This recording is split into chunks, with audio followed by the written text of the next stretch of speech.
Olá a todos, eu sou Everton de Oliveira, o professor Água do Instituto Água Sustentável. E esse é o nosso programa Pompa, porque o mundo precisa de água.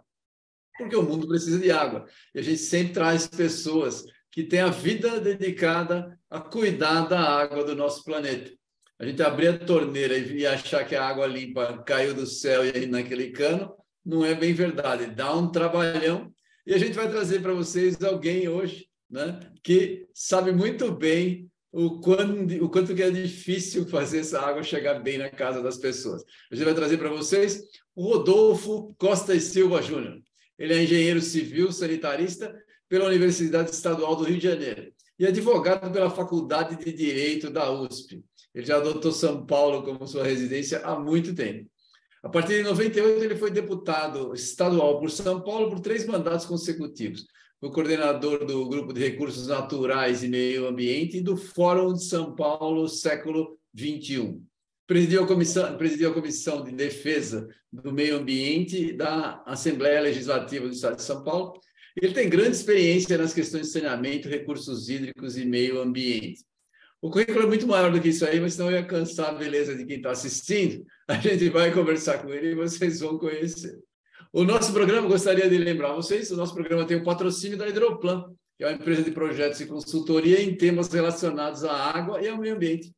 Faça como a Hidroplan, patrocine as iniciativas do Instituto Água Sustentável e do Professor Água, porque o mundo precisa de água. Vamos lá. Rodolfo, bem-vindo ao nosso programa. Por favor, apresente-se para o nosso público. Quem é o Rodolfo atual? Quem era o Rodolfo lá quando entrou na faculdade lá no Rio de Janeiro? Mudou muito? Ah, muda, né? A vida é um ensinamento, não é? João Guimarães Rosa dizia que viver é perigoso, né? No Grande Sertão Veredas, ele fala isso pelo menos umas 15 vezes, não é? Quer dizer, usando a metáfora, né? Porque ele era um jagunço, né? Mas para a gente também, a vida transforma você, vai mudando, né? E, logicamente, que muitas paixões, né? Nesse setor. Eu já nasci dentro do setor, né?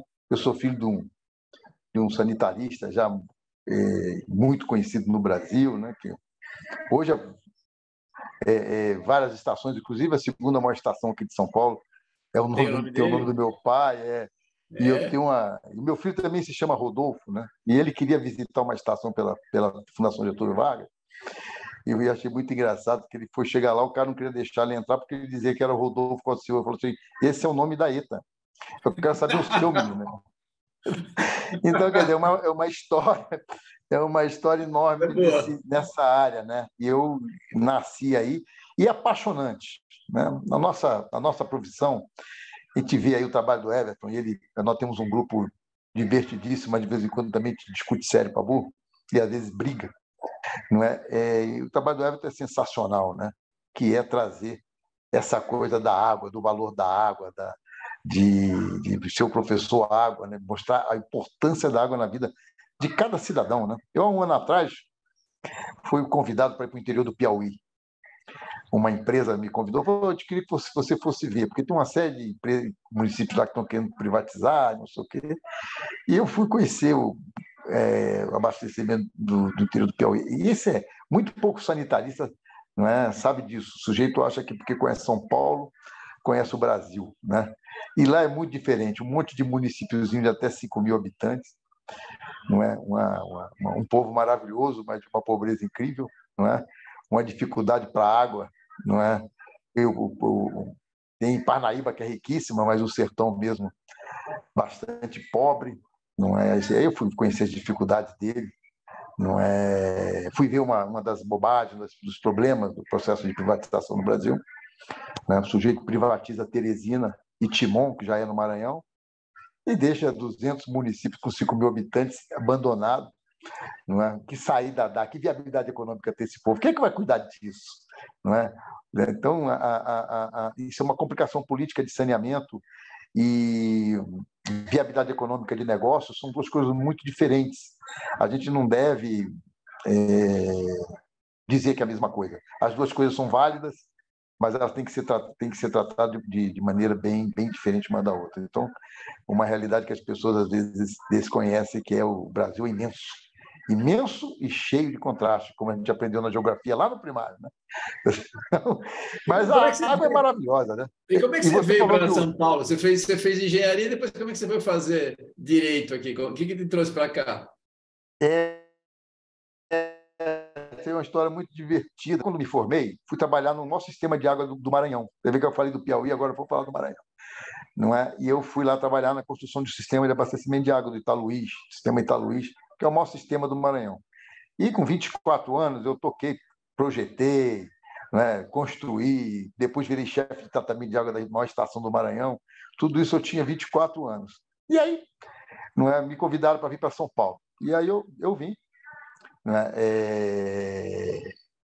eram uns amigos do meu pai que me convidaram, que é João Luiz Barreiro de Araújo, que era diretor da Sabesp, o outro era Nelson Nutti, me convidaram. Naquela época eu estava na estação, saí de lá, né?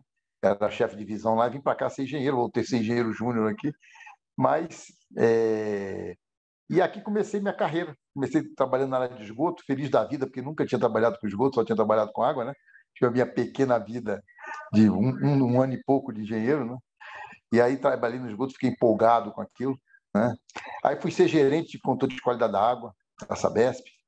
Então, e aí, quando chegou nessa época, eu fui fazer um curso para ser Quality Engineer pela American Society for Quality Control. Fiz uma prova até que veio dos Estados Unidos, me virei engenheiro de qualidade pela American Society for Quality Control.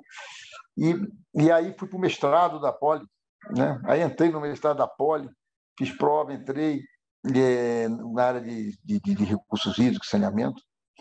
E aí comecei a defender preparar minha tese para defender, para trabalhar em cima da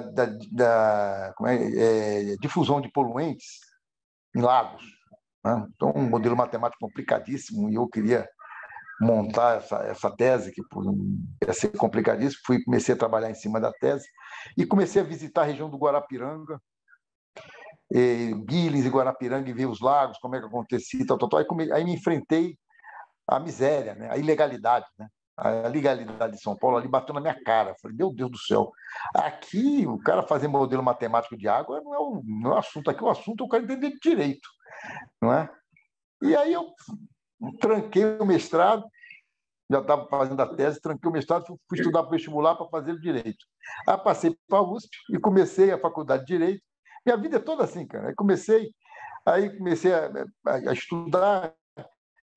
Quando chegou no quarto ano, quando eu passei no vestibular, aí eu era jovem, muito jovem, talvez seja um dos mais novos diretores da Sabesp da história, né? Porque quando eu passei no vestibular, no dia que eu abri o jornal, estava meu nome, me ligou o presidente da Sabesp para conversar com ele me convidou para ser diretor da Sabesp de todo o interior.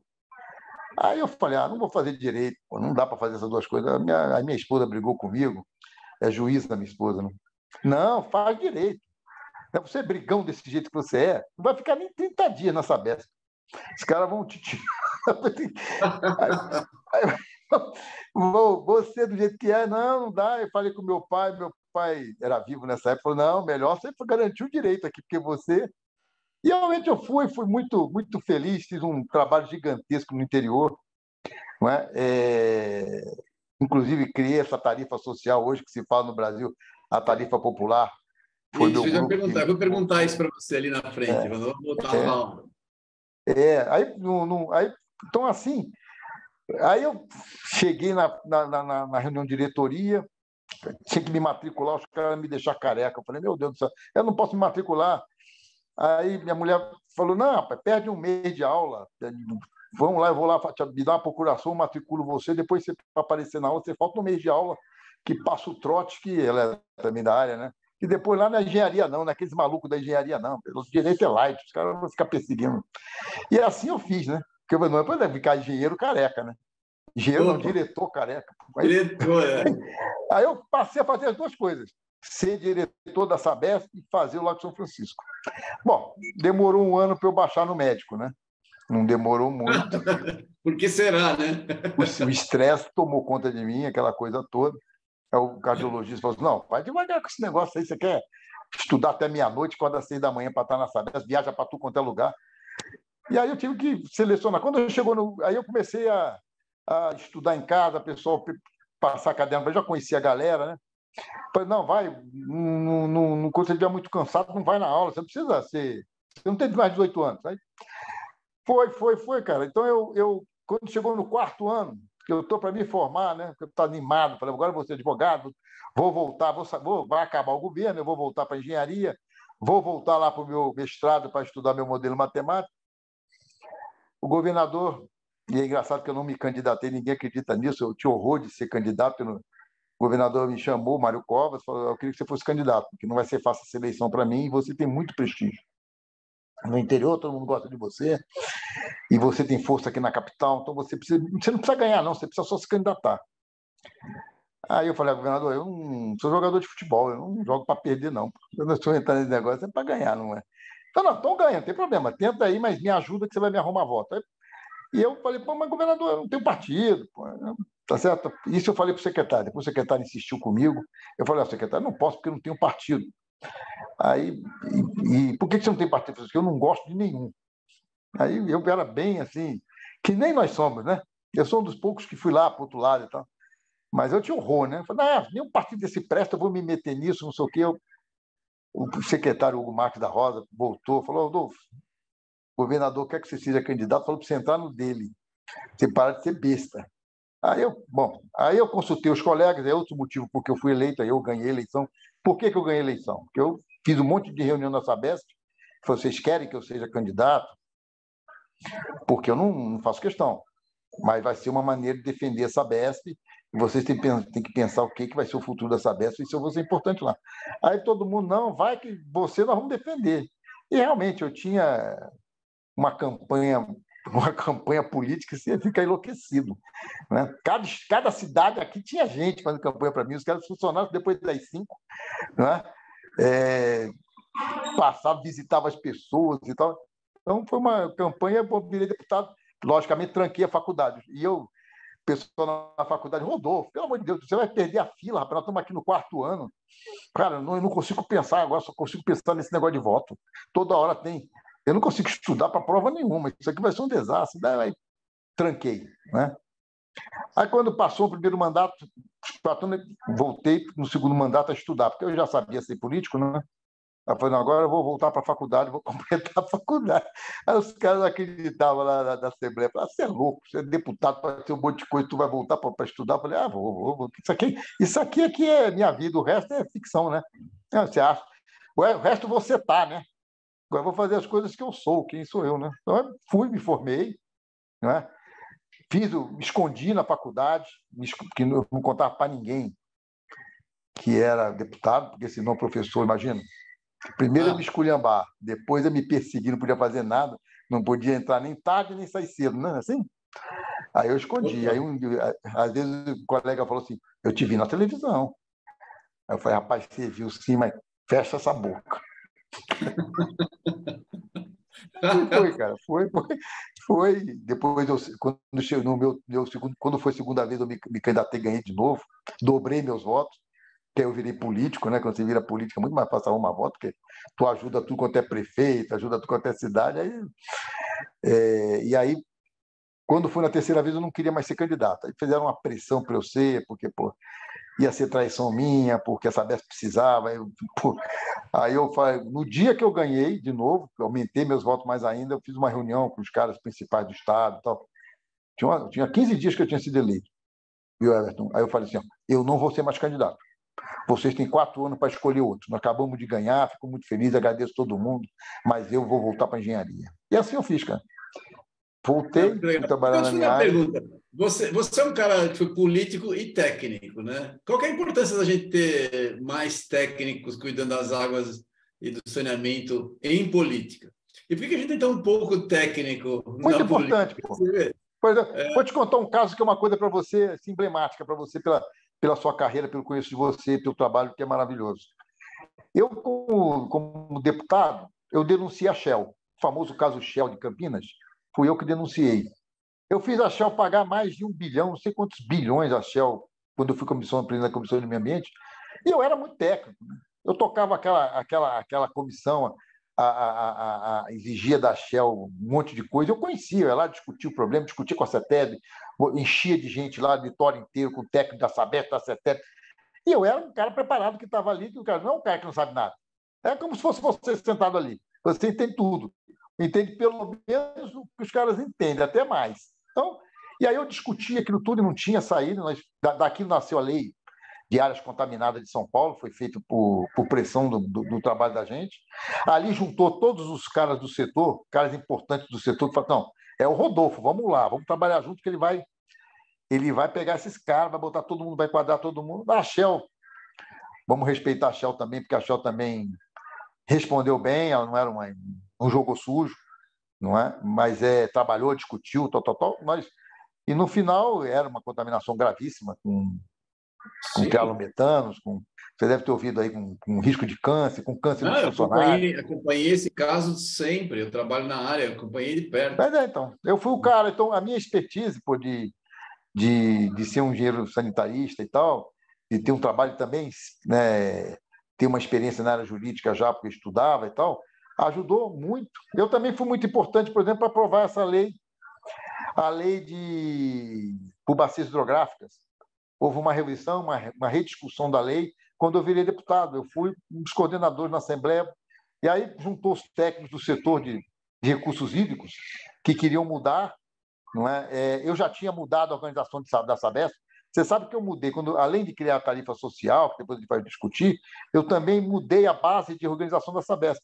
A Sabesp tinha uma organização, por superintendência no interior, uma organização político-administrativa. Eu passei a fazer com que a Sabesp funcionasse por bacia hidrográfica. Foi uma guerra campal, mas foi uma guerra técnica, isso quando eu era diretor. Quando eu cheguei, fui deputado, eu aprovei a lei das bacias hidrográficas da Lei de Recursos Hídricos, não é? Ajudei, né? Aí um monte de especialistas, gente, lutadores aí de uma história nisso aí, não não vou citar o nome que eu vou esquecer. Outro dia eu falei até com o que estava num grupo, mas não, um grupo enorme de caras que queriam isso, e a gente conseguiu convencer o governo, né? Porque esse negócio tem que convencer o governo de que aquilo era um avanço, porque é sempre um trabalho a mais para os governantes, né? Você muda toda a estrutura de... E aí eles toparam, porque não fui só eu que apoiei, muitos deputados apoiaram, não é? E a gente conseguiu. Então, você vê que um cara técnico, não é? Ajuda muito. E por que os técnicos não conseguem se eleger? Porque é difícil ter alguém ou ter apoio. Como é que funciona? Por que a gente tem pouca gente que consegue ter interlocução técnica como deputado ou deputado federal também? Eu sei que a gente vai várias vezes para Brasília e tem que ficar procurando quem entende para a conversa andar mais rápido, né? É super difícil. Né? Por que será? Exatamente. Tem muitos motivos, né? Muitos motivos, né? Um deles que nós somos preconceituosos e arrogantes. Você tem que entender que você chega lá, você é uma qualidade enorme. Você vê aquele grupo ali, não é? A gente morre de rir, né? Porque os caras, é matemática, é geometria, os caras, qualquer troço que você jogar ali, então a gente é elitista. Então, e os políticos, você vai lá, você vai encontrar com o sujeito, não é? De todas as naturezas, alguns mais brilhantes que a gente mesmo, a mais brilhante, né? Mas outros não. Então você tem que explicar, não é? Depois, então, como nós somos muito intelectualizados, nós somos puristas, né? E a política tem muita gente ruim, é difícil conviver ali, não é? Eu, por exemplo, tive uma briga na Assembleia que eu cheguei em casa e falei para minha mulher que ia renunciar. E ela falou: minha mulher sempre, né, juíza, sempre pé no chão, né? Falou: não faça um negócio desse, porque eu tive uma briga queriam mudar a lei do corte de cana em São Paulo, da queima da cana. E tinha uma gradação para parar com a queima da cana. E os caras mexeram, né, para poder deixar para sempre. Nunca aconteceu parar a queima da cana. E a queima da cana é horrível para o ar, para as cidades e para os profissionais, para os trabalhadores. É uma exploração danada, semi-escravidão. E eu entrei nessa briga e tal. E eu não queria deixar mudar de jeito nenhum, não é? E Mário Covas, nessa época, já tinha morrido, né? E os políticos todos unidos contra mim, tá certo? Mas aí eu entrei numa briga horrorosa, no final fiquei sozinho. tá certo? Porque tinha interesses gigantescos, né? E a gente não consegue lidar com isso, assim, entendeu? Assim, muito fácil, não é? Com essas derrotas, né? A sociedade, ela é para valer, ela não é laboratório, entendeu? Ela é real, né? Essa frase é boa. A sociedade não é laboratório, é isso aí. Então, isso. Então, mas eu acho que quanto mais gente competente, agora é difícil. Agora, é também um sacrifício, você tem que entender como um sacrifício que você vai fazer por um tempo, né? O carreirismo, o cara que adora aquilo lá, normal não é. Alguma coisa esquisita, porque não é? É muito sacrificante, tá certo? Você não ganha bem, as pessoas acham que o deputado fica rico, ficam ricos, né? Não sei como é que eles ficam ricos, né? Então, a primeira coisa que eu fiz quando eu virei deputado foi tentar não receber salário de deputado e manter meu salário de Sabesp, que era mais alto, pra você ter uma noção. Aí, como eu arrumava a briga, achava aquele salário um lixo, uma vez chegou um deputado, que logicamente não vou dizer o nome, mesmo que ele já faleceu, ele tinha 6 mandatos, eu estava no meu primeiro, falei, isso aqui é uma indignidade, isso não é salário de gente. Aí ele falou para mim, Rodolfo, você está começando, esse negócio de salário só traz a imprensa contra a gente. O salário baixo não quer dizer nada. Eu falei, como não quer dizer nada, meu amigo? Eu vivo do salário. Mas, entendeu? Né? Claro. Dá para entender a metáfora Entendi. que eu estou usando aí. Então, quer dizer, então você. E eu sempre falava, olha, quando você cobra que salário é muito, você está ajudando o picareta. Você não está ajudando sério.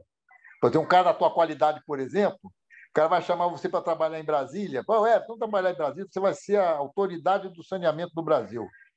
Né? Vou lhe pagar 15 mil reais. É o que Obrigado. ganha o secretário nacional de saneamento.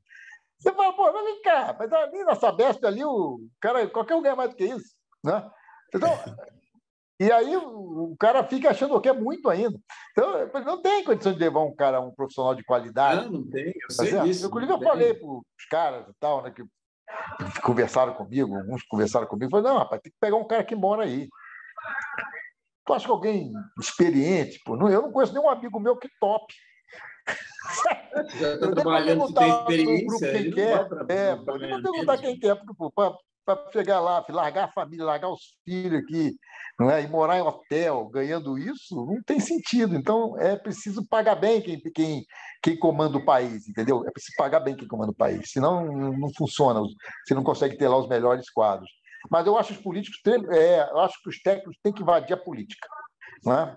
Quando você viu uma das coisas que para mim foi marcante, assim, em termos de decepção com o meu país, eu já tive muitas, né?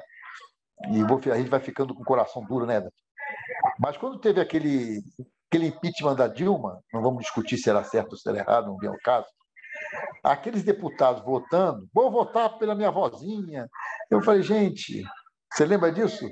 Aquilo para mim, poxa, o que é isso, né? Eles são os comandantes, são os caras mais importantes do país, cara. Teve um lá que, pô, quer dizer, o cara é um jurista, né? Porque todo deputado é um jurista, porque está discutindo lei. O cara deixou o filho votar, sabendo que o voto é personalista, você não pode deixar. Mas, meu filho, vota por mim aí, é o presidente, pelo amor de Deus, anula o voto. Quer ver? O nível de preparo dos caras que estão comandando, né? Então, aí você bate com um engenheiro como você, fala assim, vai lá, Everton, você fala, meu Deus, não é? Você fica assustado com uma coisa dessa. Eu Além da não gente não nasci, ter voto, né? de fato, eu não nasci para isso, não. Eu não nasci para isso. Não, difícil, Você tem difícil. mérito. Mas deixa eu É. falar uma coisa. Você viu um monte de coisa ao longo da tua carreira mudar aqui no estado de São Paulo, mesmo no Brasil, né? Que experiência que você viu que você acha que deu errado, que são gritantes, não deve repetir, e outras que deram certo, que a gente pode fazer na área de saneamento e de água? Bom, uma coisa que eu acho que deu errado e que de alguma forma mudou, tá certo? Eu vou dizer duas coisas da mesma coisa, da mesma matéria. As companhias de água,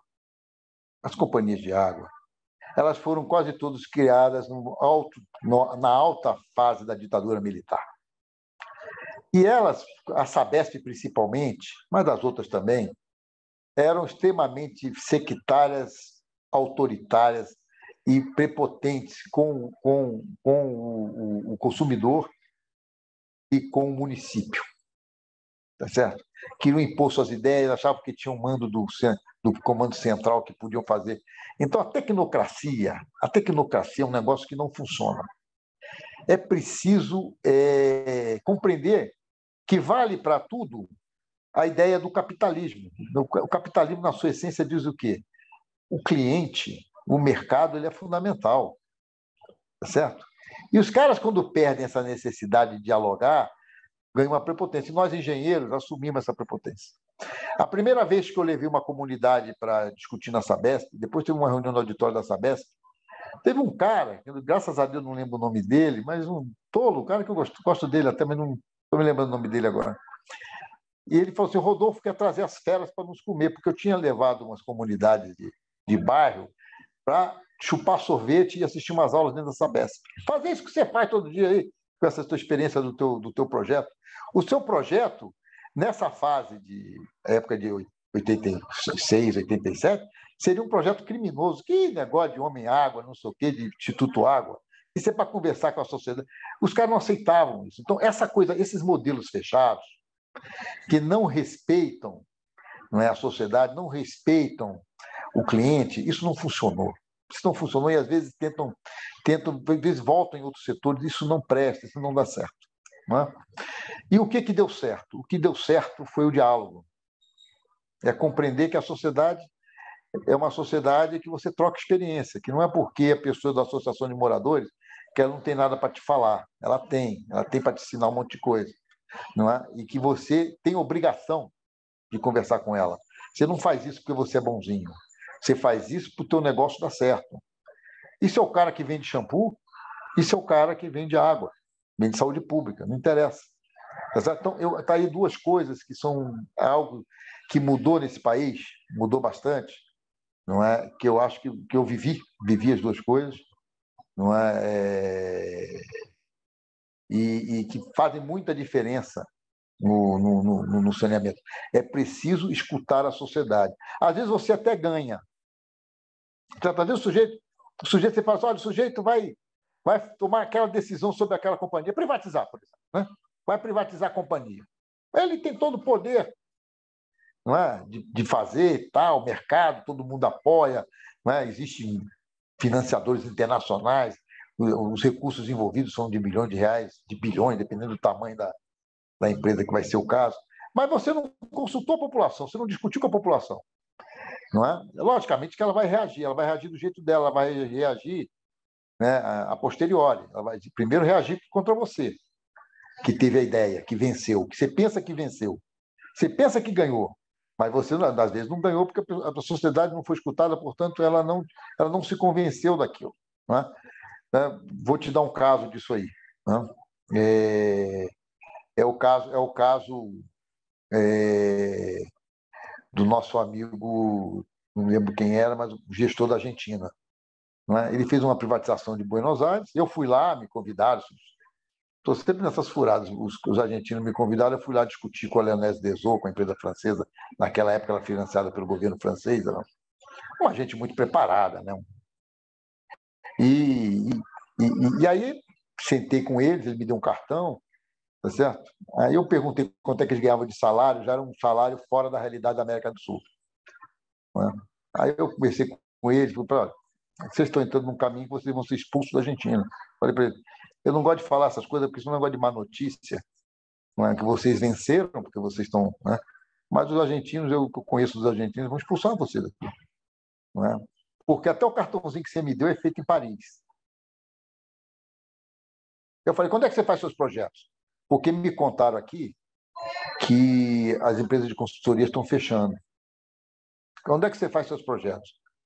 Aí ele falou assim: nós estamos fazendo nosso projeto porque nós temos nosso jeito de fazer as coisas, que é um jeito europeu. Eu falei: não, concordo, você está certo.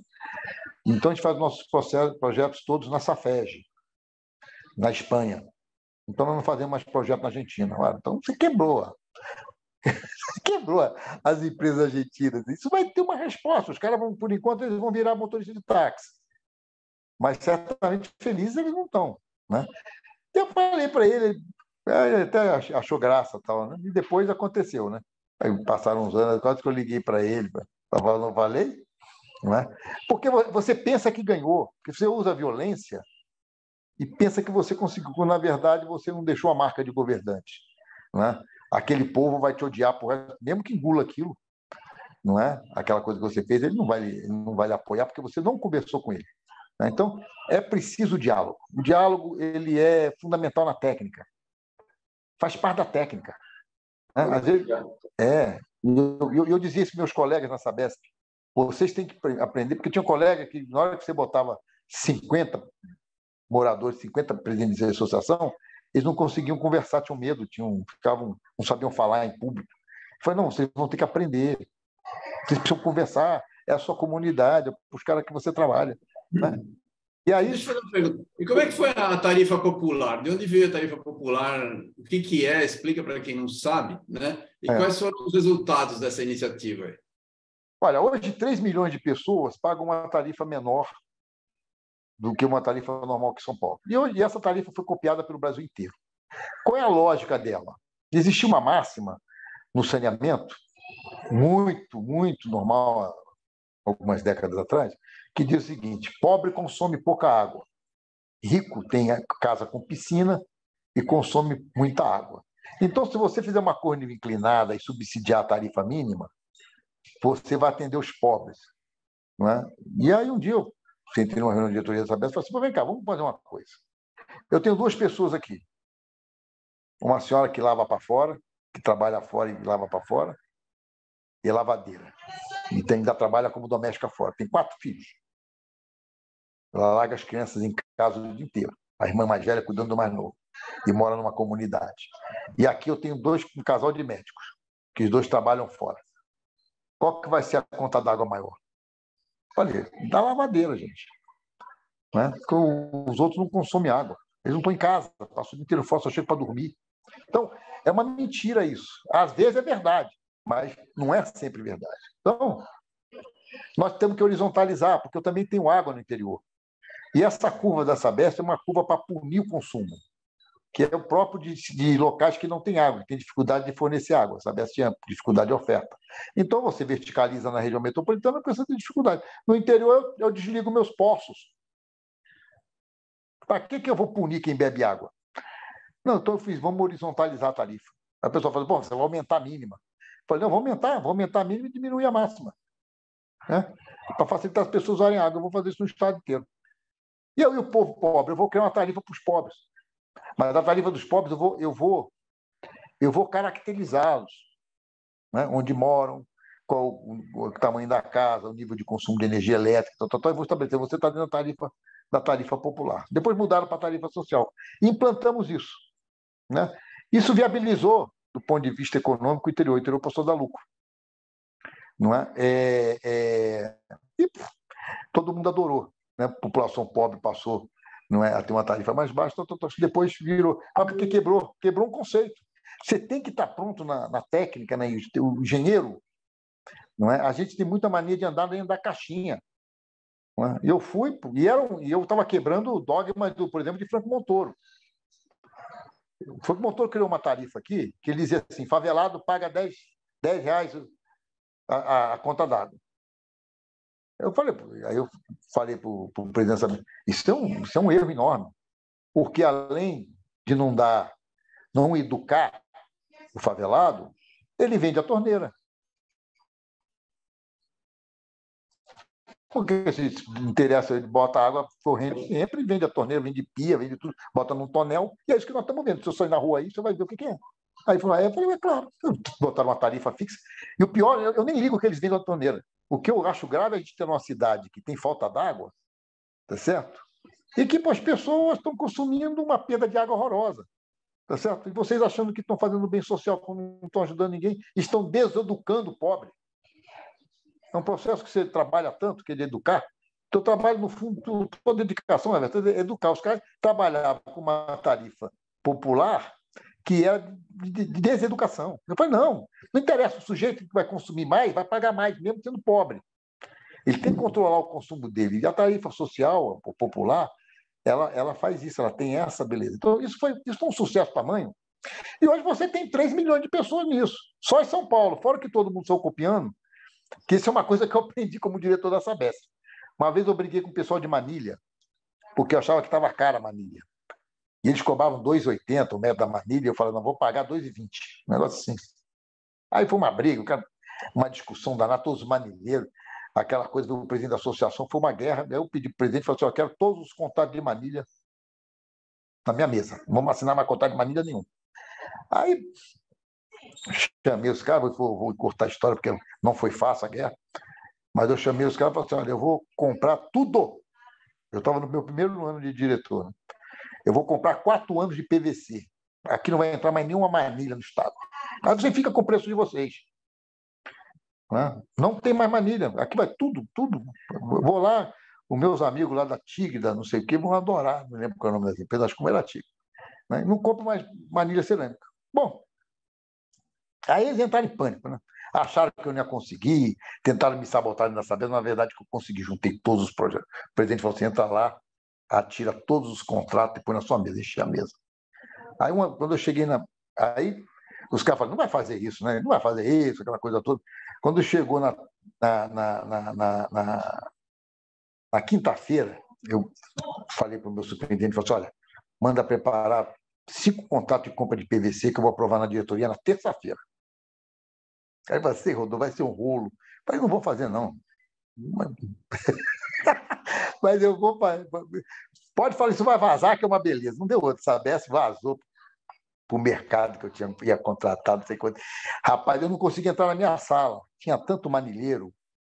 Eles lotaram aquele corredor. Eu falei: gente, o que vocês estão fazendo aqui? Eu falei: não, nós queremos negociar. Eu falei: então, o presidente está lá dentro. Só que eu entrei, falei: então tá bom. Então ele falou: não, Rodolfo, papai, falei: então, 2,28, aquela coisa toda. Eu falei: então tá bom. Aí assinando, eu assinava ele, reduzindo de 2,80 para 2,20. Os contratos em andamento. Bom, mas por que eu estou contando essa história toda para você ver o que é o peso do que o cara faz aqui com uma tarifa social de São Paulo? Quando foi na outra semana, ligou um amigo meu da Bahia e ligou um amigo meu do Maranhão. E ele falou: Rodolfo, que loucura que tu fez aí que estão falando. Baixou o preço da manilha no país inteiro. Quando a Sabesp comanda o preço, quando ela dita um outro preço, muda o país inteiro. Aí eu falei: gente, olha, eu não sabia que é o tipo, contei presidente, você não sabe o poder que a gente tem. Baixou a manilha em todos os sites, todas as companhias do país. Porque eu mexi aqui. Então, para você entender o que é uma Sabesp, uma Sanepar e uma Copasa. Não é? Essas empresas, não é só a Sabesp, elas ditam o preço do mercado. Né? Então, é um poder gigante, que as pessoas têm que ler porque que eu estou falando isso. A importância dessas empresas no mercado. Né? No mercado de saneamento. Então, aí, foi assim, foi essa tarifa social, acho uma coisa maravilhosa, acho que talvez a maior realização da minha vida, tá certo? Não fui eu só que fiz, eu tive gente como o engenheiro Marcos Eisenberg, que era um cara do ITA, que era meu assessor, também a engenheira Ana Lúcia Brasil, que era uma pessoa que hoje mexe com saneamento rural, que entende tudo de saneamento de população carente. Então, esses caras, meus assessores, construíram o modelo que eu fui aprovar na diretoria, a diretoria me apoiou, e tudo quem faz é o governador, né? Porque na hora que a gente dá certo, a gente diz que foi a gente, né? Na hora que dá errado, foi o governador, não é isso? Então, o cara que fez mesmo isso foi o Mário Covas. Se não fosse ele, eu não tinha feito, né? Então, a gente só fez porque ele dava a chance, ele deu a chance, né? Então, e aí a gente faz, né? Hã? Eu gostava do Mário Covas também. Eu acho ele foi muito corajoso, porque, pô, com esse negócio todo, não. Deixa eu falar, né?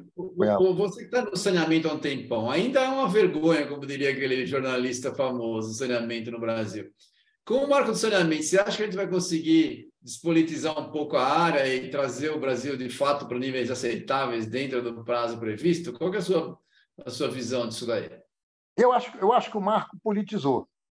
Você quer saber a minha opinião sincera? Porque ele veio com uma ideia e está fazendo aquilo que eu te falei que não deve fazer com a comunidade. Você vencer. Você não tem que vencer.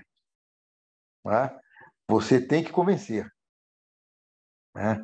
Você não pode vencer, porque os vencidos são vencidos. E eles vão lutar contra. Né? Então, o marco tem muita coisa legal, muita coisa bacana. Até ser um marco já é uma coisa interessante. Não é? Mas ele não pode defender um setor que se entende hegemônico. porque vai ter sempre um desgaste enorme. Então, eu acho que ele tem esse defeito, ele precisa de mais diálogo, não é? Porque existe muita distância, e a última vez que me falaram que eu já li tantos marcos, né? E às vezes os caras colocam coisa na lei que proíbe o outro. Isso não é ruim. Viabilizar as companhias, isso é muito ruim, porque elas têm uma liderança no país enorme. Então, mas fizeram propostas interessantes, fizeram uma provocação, porque o saneamento tem defeitos enormes, tá certo? E o maior deles, na minha opinião, vou falar agora de conceito, esquece, né, lei para ali, artigo para lá, conceito.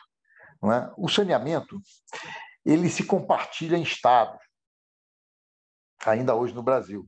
Isso é uma bobagem imensa. No mundo globalizado, não é preciso integrar. Não dá para saber se cuidar de São Paulo, a SEDAI do Rio, não sei o que, não sei de onde. Quer dizer, isso é um modelo velho. Isso tá velho, tá certo? Então, e esses caras, né, eu defendi muito que isso mudasse, tá certo? E o Marco fez uma provocação contra isso também. Né? Falou, não é esse conceito, vocês não estão sentados em berço esplêndido, poderosos e imexíveis, pô, que é o que pensavam, né, que eram as companhias. Então, o Marco não veio só por mal, não. Ele veio também fazer provocações muito, muito interessantes. Eu não sou. Né? Você pergunta, você vai defender contra o Marco? Eu vou, me chama, eu vou lá, falo o que eu acho que é errado, mas falo também. Se precisar me chamar, eu vou falar também. Olha, isso aqui é legal. Né? Isso aqui, pô, botar meta. Eu não acho que a meta. Eu detesto meta. Porque o Brasil. Eu tive uma briga danada com o governo do. Acho que era do PT. Não me lembro, também não me interessa muito esse negócio. Eu estava no Rio Grande do Sul, junto com um sujeito genial, que era o Dieter, que já faleceu, e a gente estava discutindo lixo, fui lá discutir lixo. Porque a lei de lixo do Estado de São Paulo, que abriu o espaço para fazer a política nacional, voltando àquele assunto lá, é minha. É de minha autoria, tá certo? Eu e mais 8 deputados, que eu coordenei. Né? Entre eles, o Arnaldo Jardim, que depois virou deputado federal, fui fazer lá. Tá certo? Mas era meu colega, comecei com ele. Ele é um político muito mais experiente que eu, toquei a parte técnica, tocou a articulação política, e aí nós propusemos o primeiro marco vamos dizer, primeira lei de recursos de resíduos sólidos para provocar a lei nacional. Então, poxa, Então, eu estava lá discutindo isso no Congresso, lá no Porto Alegre, e falei, estava o Dieter e outras pessoas do Partido dos Trabalhadores. Falei, gente, esse negócio que vocês vão erradicar, o lixão de 2014, esse negócio de, como é que se chama? Do berço ao túmulo, negócio reverso, lógica reversa do soco. Um é ficção um é ficção científica, né? E o outro é mentira. Né? E a mentira é o maior problema do técnico. É que ele põe uma data e você vai buscar e você não vê uma coisa que sustente aquilo. Não tem sustentação, é uma coisa meramente de imposição. Né? Então, eu acho que a meta de 2033 é melhor não ter. Aliás, o marco de saneamento tem meta para o lixo, né? Porque 2014, nós estamos em 2022 e já está para 33. Você imagina, os caras fizeram uma meta para o lixo de 2014. Quer dizer, os caras fazem metas sem a menor responsabilidade. Isso atrapalha, porque desmoraliza. A mesma coisa, volto lá no assunto que antes de você começar a gravar do Pinheiros, se você mente, você se compromete. É melhor você falar assim, olha, nós vamos nos próximos 5 anos estudar que prazos nós vamos fazer, tá certo? Né? Então, assim nós podemos avançar. É melhor. E aí você passa realmente 5 anos estudando, fazendo um negócio sério, para você chegar numa meta que seja razoável. Né? Porque eu vejo, por exemplo, um problema do marco de saneamento. O cara vai chegar e dizer, o cara chegou, vamos dividir essa Sabesp, região metropolitana aqui, uma empresa do Everton, vai ser o dono da empresa, eu me leva de sócio, eu também de sócio. Aí, nós dois, vamos lá, nós dois, na iniciativa privada, tocando essa Sabesp aqui na capital. Tem 2.500 favelas para a gente sanear. Pô, qual é a lei que tem aí, que dá autoridade para mim, para você que somos empresários, de resolver os pepinos que tem de esgoto aqui nesse complexo que é São Paulo, que todo dia aumenta? Nós vamos falar o seguinte, olha, nós botamos esgoto desde que vocês urbanizem as favelas. Bom, na hora que você falou isso, 2033, não urbaniza nem 2 das 2.500. Tá certo? Às vezes a gente brinca, a gente implica, eu já impliquei demais, que os caras passaram 22 anos em Manaus e não conseguiram o 100% de esgoto lá e tal. Continua baixíssimo os índices. E eu digo mais, se a Sabesp fosse lá, também ia ficar baixo. Porque Manaus, vai lá andar em Manaus para ver os problemas seríssimos que tem aquilo. Né? Certo? Aí não anda, porque é a mesma coisa, eu não consigo aqui, o rio Pirajussara é todo coberto de favela, como é que eu vou? Então, isso tem que entrar na meta. Tem que dizer na meta, essa população não deve ser considerada. Então, como é que nós estamos? Pô, metade de Belém é favela. Metade da população de Belém mora em favela. Né? Tá certo? Você, no interior do Piauí, onde eu fui, o moço me mostrou lá, foi tão divertido, pô. Primeiro que piauiense é maravilhoso. Eu cheguei lá na casa, falei, moça, eu posso roubar uns cajus aí da senhora? Tem um cajueiro maravilhoso. Ela falou, não, senta aí, moço, que eu vou buscar uns cajus geladinhos para o senhor, hein? Vou dar uma bacia de caju. Fiquei comendo caju, conversando com a população lá dos caboclos. Eu perguntando sobre saneamento, como é que tá. Falei assim, os caras só falam em cobrar água aí, mas investimento, de fazer coisa, eles só conversam e tal. Aí eu perguntei, pô, como é que você vai pagar essa tarifa que está anunciada aqui, ali a tarifa que o cara queira cobrar no interior do Piauí é parecida com a da Sabesp. Você acha que um piauiense do interior do Piauí pode pagar a mesma conta d'água que um paulistano? Então, essa coisa... Então, a gente tem que considerar essas coisas, porque senão a gente constrói uma coisa, sabe, mentirosa. Então, pergunta, um amigo meu que é a favor do marco, é empresário, falou comigo, falei, eu sou a favor do marco também, acho o marco legal. Agora, o problema é que o marco é uma ficção. E ficção não resolve. Ficção não resolve. Ficção é bacana na literatura, é bacana no cinema, é bacana no teatro. Né? Mas aqui no saneamento, você tem que colocar isso em questões reais, para as pessoas acreditarem, elas não acreditam. Não é? Então, o marco tem muita coisa. Quando você traz, vou fazer uma coisa técnica aí que, para mim, é ficção. Você traz a ANA para ser o órgão de controle. Você sabe que iniciativa privada, monopólica, se você perguntar para qualquer economista, se não tiver controle, não funciona. Tá certo? Ou o mercado controla, ou alguém controla. Não é isso? Se o cara é monopólico, tá certo? Isso aí o capitalismo é assim, pô. É o sistema capitalismo. Não é isso? Então, então tem que ter um controle. Pô. Aí você bota a ANA para controlar. Para construir um órgão de controle, os nossos órgãos de controle, na grande maioria, sem ofender ninguém, são chapa branca, não controlam coisa nenhuma. A gente tem que enfrentar, é que nós temos que mudar isso aí. Então, o grande papel da ANA é ter esses controles na mão. Ela precisa de um tempo para se organizar. É difícil contratar funcionário federal, se estruturar para isso. Não adianta a gente achar que faz isso de uma hora para outra. Aí um sujeito cria uma possibilidade dessa que é uma possibilidade interessante, do ponto de vista do marco, eu vou dizer conta por quê. Porque alguém tem que doutrinar no âmbito federal para poder cobrar. Porque se você deixar o prefeito mandar no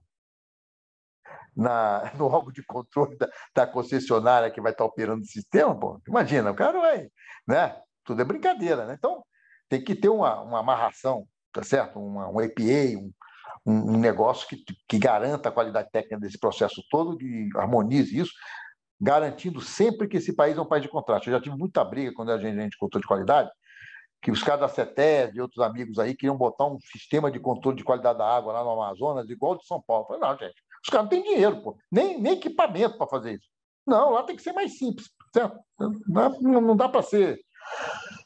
Tem que ser uma coisa diferente. Então, né? Então eu falei, então esse sistema de controle tem que funcionar muito bem. Né? E a verdade é que ele não funciona muito bem. Né? Não funciona porque não é fácil. Controlar é mais difícil que fazer. É muito difícil. Eu sei bem disso. É super Quando difícil. você fala, filho, toca lá. Você tem filho, tem? Tenho. Tem? Filho, troca a lâmpada lá.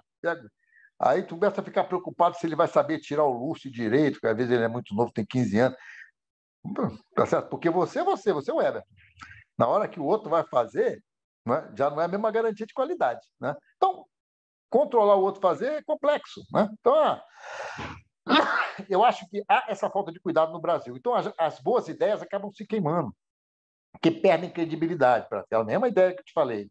Impõe, ganha, mas depois vai sofrer, né, vamos dizer assim, a negação, a posição inaceitável da sociedade. Os caras não cuidam disso. Impressionante. Bom, o nosso tempo tá no finzinho aqui. Vou fazer uma pergunta final para você aqui. Como é que a gente faz? A gente tem, no Brasil, na grande parte do território, a gente tem bastante água, né?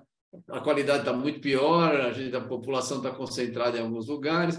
Mas como é que a gente pode fazer, você que teve várias ideias e trabalhou com água, para melhorar a educação das pessoas para cuidar da água, desse bem tão precioso? Porque o que a gente tá tentando fazer isso pelo Instituto Água Sustentável. É um trabalho longo fazer as pessoas aprenderem, porque as pessoas sabem o que você falou. Se a água é de graça, o cara usa à vontade, porque ele não tem a preocupação com a quantidade de água do planeta, não tem a consciência. Para a gente falar é fácil, a gente trabalha com isso a vida inteira, né? Mas para o cidadão comum lá, você acha que tem alguma chance, tem algumas sugestões? Olha, Everton, só tem um caminho. É uma coisa como o seu trabalho, tem que ir para a escola. Tem que ir para a escola. O escola é caminho. O escola é caminho de tudo. Se você quer cultura, a escola tem que voltar a ter professor de música na escola, professor de teatro, professor de literatura, que discute com a criança, que faz a criança escrever. A escola é o caminho. Se você deixar a criança largada em casa, ela vai ser comandada pelo tráfico. Então, a escola é também o caminho da água, tá certo? Da água, do meio ambiente, uma nova compreensão da relação com os animais, tá certo? Muita coisa mudou, né? Tá certo? Muita coisa mudou. Eu sou um menino, eu fui menino, eu sou, agora tenho 65 anos, mas quando eu era moleque, meu pai trazia passarinho para mim, tá certo? Para eu criar, tá certo? Nordestino ele, né? Então, naquela época era muito normal. Hoje, pô, isso é um crime horroroso, né? Tá certo? Então, o mundo mudou, a gente não repara. Então, a água, isso entrou de alguma forma na educação. E aí as crianças foram na frente cobrando que isso mudasse. Então, meu filho já não quer nem saber do negócio desse. Tá certo? Já foi criado num mundo diferente, não quer saber de criar passarinho, é contra, minha filha é contra, não é? Então, uma vez eu fui aqui na favela da Paraisópolis e estava cheio de gaiola. Meu pai, para que deu tanta gaiola aqui no Paraisópolis? Primeiro, ele não queria entrar na Paraisópolis, porque ele achava que era lugar de bandido. Eu falei, não, filho, já almocei muito aí, pô. Já andei essa favela toda aí quando eu era político. E aí tem um monte de gente que eu conheço aqui, gente boa pra caramba, tá certo? É claro que eu não vou te dizer para você passar meia-noite aqui, mas agora é um povo pobre. E ele não está acostumado a ver pobre, né? Ao contrário, você vê o que é deseducação, né? Ensinam para ele que pobre é sinônimo de bandido. É isso mesmo, né? Então, eu falei, por que tanta gaiola, pai? Eu falei, porque eles são muitos nordestinos. Seu avô também tinha essa paixão aí, eles trouxeram de lá esse troço, por isso que eles queriam passar. Então, mas então é um processo educacional. Então, a água, a gente tem que criar um processo educacional de valor da água. O sertanejo, por exemplo, agora voltando, a gente começou, que foi em João Guimarães Rodas, fala do sertão, né? O sertão que ele transgride o sertão.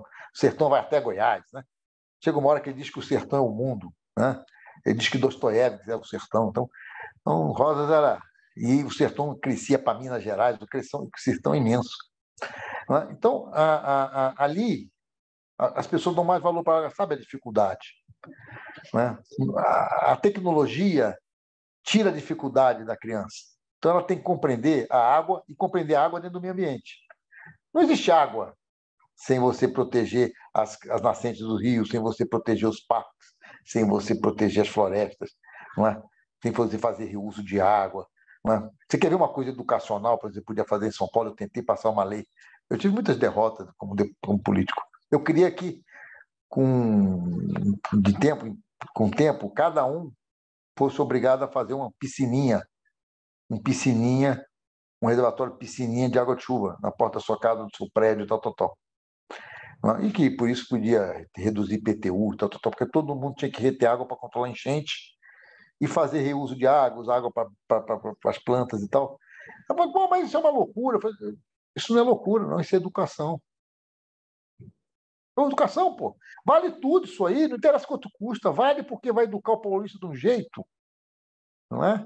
Tá certo? Pô? E você vê quando tem enchente aqui, dá um prejuízo bilionário aqui nesse troço, não é? E você podia, tá certo? E mata a gente, né? Leptospirose, não sei o quê. E você podia controlar e fazer um controle com as pessoas. Não, eu passei na Assembleia, não é? E o governador, não vou dizer quem, por raiva de mim, porque eu tinha tido uma outra briga lá, porque política é assim, né? Resolveu vetar o meu projeto, né? De construir as piscininhas, né? Para poder correter água. E eu achava que seria uma educação enorme. Você imaginou o tamanho do seu projeto se você tivesse que explicar para as pessoas as possibilidades que elas têm de usar a sua água, que ela reteve durante a chuva? Pô, aí você tinha um paraíso. Você devia defender isso. Isso é um projeto que no Brasil tem que ir para frente. Nós temos que reter água, nós temos que criar águas, né? Outra coisa, você tem que criar zona de infiltração. É isso, zona de Se eu infiltração. limpo, o que os caras vão enfrentar aqui, e que eles não entenderam ainda, os engenheiros, agora estou falando para os engenheiros, não estou falando mais para o povo comum, é que quando eles tirarem o esgoto da Sabesp, o córrego vai sumir. O córrego vai secar. Tem muito córrego que não vai existir, porque não tem filtração, não tem carga, não tem recarga de aquífero. E só o que passa lá é só esgoto, ou quase tudo é esgoto. Eu te convido a você ir no vai com a tua equipe no Baquerivu Guaçu, lá na Nascente. Eles fazem uma base, ela não tem uns 5 metros de largura, a cara do Baquerivu, mas o rio mesmo passa lá, o riozinho durante o ano inteiro, ele corre, não tampa nem um terço da base. É só para quando dá enchente ocupar aquilo tudo e tal. Tá certo? Então, isso é um horror. Por quê? Não se está construindo o sistema de filtração para carregar os freáticos e tal. Então tem que mudar a arquitetura, mudar. Essa coisa. É fazendo intervenções na cidade, que eu acho que é a grande contribuição que você pode dar nesse seu trabalho aí. Tá certo? E eu posso até te ajudar à sua disposição, porque eu tenho muitas ideias nisso aí, eu defendi muito isso aqui. Tá certo? Você tem que criar espaços para água. Espaço para água. A palavra é essa. Eu falo a você, nós temos que criar espaço para água. Tem que ter espaço para água. A água está sem espaço em São Paulo, né? Então, isso é muito importante porque cria um movimento que cria valorização, né? Cria educação, certo? E melhora a qualidade de vida. Né? Então, é isso. Eu acho que isso aí é um negócio, ideias que eu acho que você deve agarrar bastante. A gente tem ideias bem parecidas, a gente está trabalhando em coisas parecidas. Com certeza cobrar a tua ajuda aí, porque pô, tem esse é muita importantíssimo. Né? Defenda que tem um projeto de criar piscininha. Curitiba tem um projeto que eu acho sensacional. Eu nunca soube se fui ver se era verdade mesmo, porque eu nunca fui estudar a legislação. Mas como eu gosto muito de Curitiba, e quando não está um frio desgraçado, né, claro, que eles dão desconto no IPTU se o sujeito tiver um araucária em casa. Pô, coisa à toa. É uma arvorezinha de nada, né? Você tem que ter um pequeno espaço para ter um araucária em casa. Não, mas, pô, se você... Tem muita no vasinho vai? Não. Eu tenho uma casa de campo no pé de Tu, e no município de Salto, e lá eu tenho uma araucária gigantesca, já é a segunda maior árvore do meu terreno. Aquilo é um monstro, né? Sabe que eu tenho uma paixão por ela louca? Você sabe quem plantou? Minha mãe. Ela pegou um pinhão, e a minha mulher deu para ela de Campo Jordão, plantou, tirou a mudinha, foi lá e falou: meu filho, eu queria plantar essas 2 árvores aqui. Aí eu plantei as 2, uma o cachorro comeu e a outra está lá, grandona daquele jeito. Então, cara, mas é isso. É isso. Parece que não, mas a política de piscininha, a política de criar espaço para água. Olha, eu vou deixar a ideia aqui cozinhando na cabeça, eu vou voltar a falar com você. O nosso tempo esgotou. Eu gostaria de agradecer demais a tua atenção. Muito legal o trabalho que você fez, o trabalho que você se empenha ainda, porque eu sei que você fica buzinando na orelha de um monte de gente para as coisas andarem aí, né? Muito legal, parabéns. Por favor, só faz suas considerações finais aí para a gente poder encerrar. Olha, só tenho a elogiar você, cara. Primeiro, trabalho muito legal, muito diferente. Você é um cara diferenciado. Você pegou um caminho que é difícil o técnico enfrentar. Um caminho maravilhoso. Aí a Bruna está de parabéns também, a tua equipe toda, porque como eu não fiz nada sozinho, você também não faz. Né? Mas um trabalho maravilhoso. Daí desse seu trabalho, olha como a gente pode tirar coisas para melhorar esse país. Certo? Então, parabéns. Assim, quando você falou que ia me chamar para essa conversa, eu falei assim, nossa, vai ser. Como é que será que vai ser essa conversa? Não é? Porque Foi muito legal, campo, foi muito legal. Daquele troço mais técnico e tal.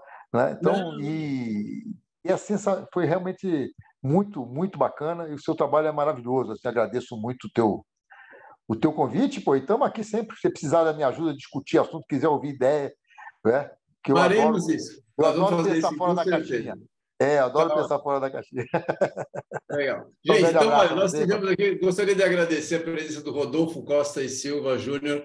O Rodolfo, vocês viram a quantidade de trabalho que ele fez pela água, uma pessoa que tem uma iniciativa, tem um monte de ideias, mas vocês sabem que as ideias não vão muito longe se você não tiver um empenho pessoal gigantesco para colocá-las para frente. Ele é um exemplo de alguém que, de fato, gastou uma energia pessoal muito grande, convencendo os outros e conseguindo chegar muito longe. Parabéns, Rodolfo. Obrigado pela gentileza de falar com a gente aqui. Um grande abraço. Um grande abraço para vocês aí. Parabéns, viu? Parabéns pelo trabalho. Obrigado, obrigado.